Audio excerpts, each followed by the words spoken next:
We've all been there. You're scrolling through social media, and you can't look away from a video of someone taking a spectacular fall, or a celebrity's public embarrassment, or an epic fail caught on camera. But here's the uncomfortable truth. We enjoy watching other people suffer. And there's actual science behind it. Today, we're exploring Schadenfreude, the psychology of taking pleasure in others' misfortune, and discovering why the internet has weaponized this ancient human emotion to keep us hooked on viral content. Let's start with the word itself.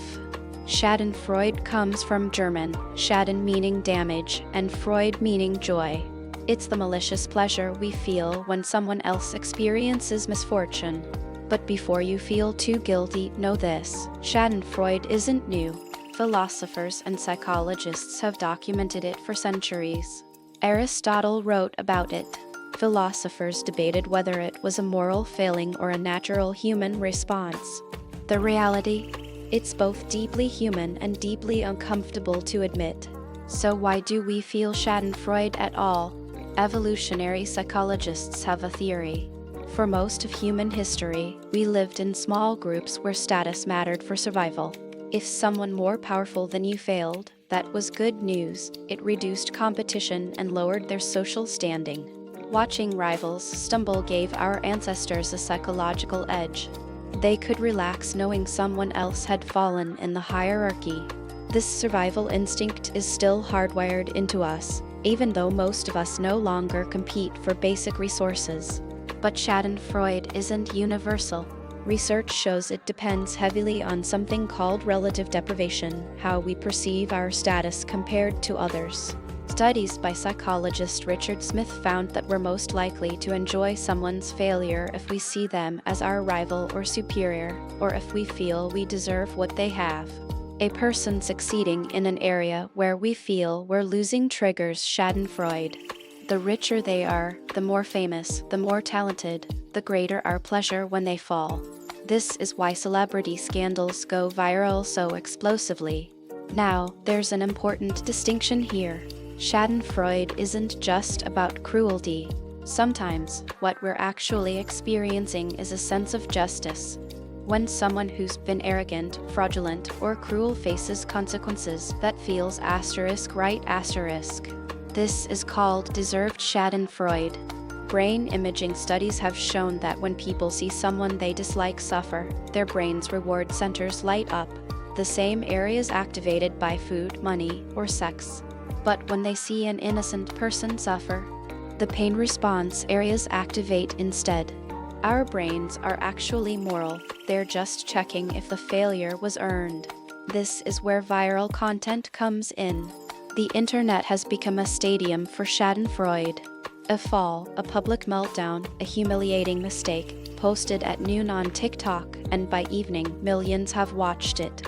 The algorithm actively promotes content that triggers strong emotions, and Schadenfreude is strong.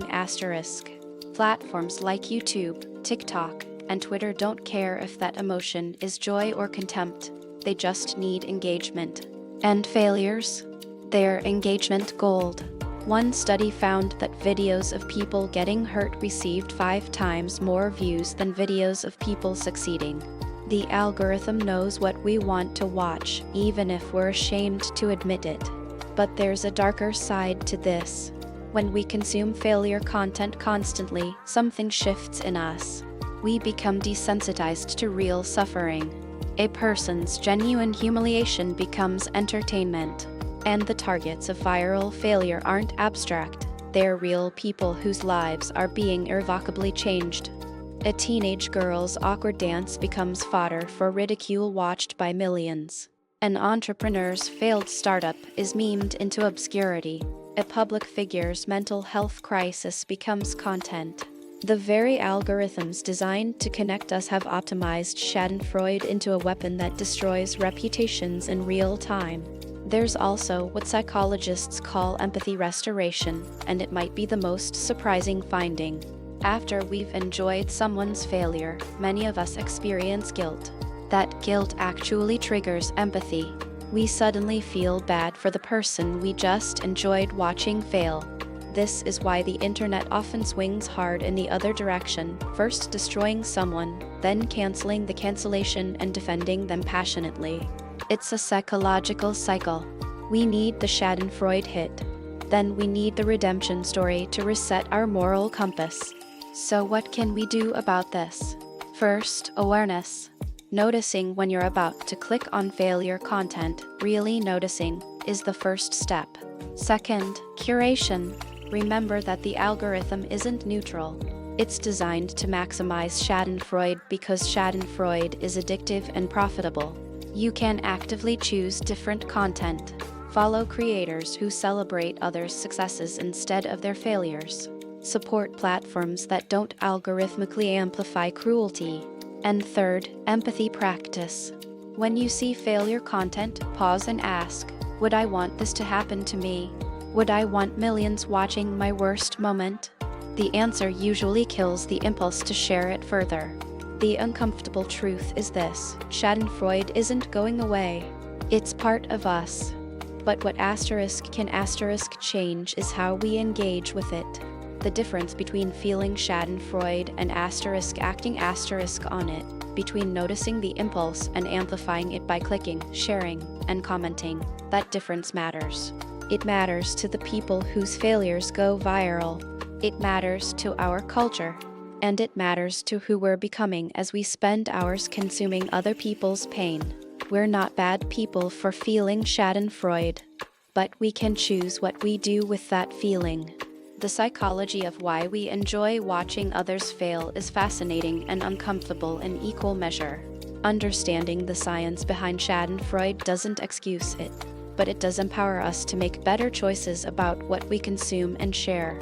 If you enjoyed this deep dive into the dark corners of human nature and internet culture, smash the like button and subscribe so you never miss a video like this one.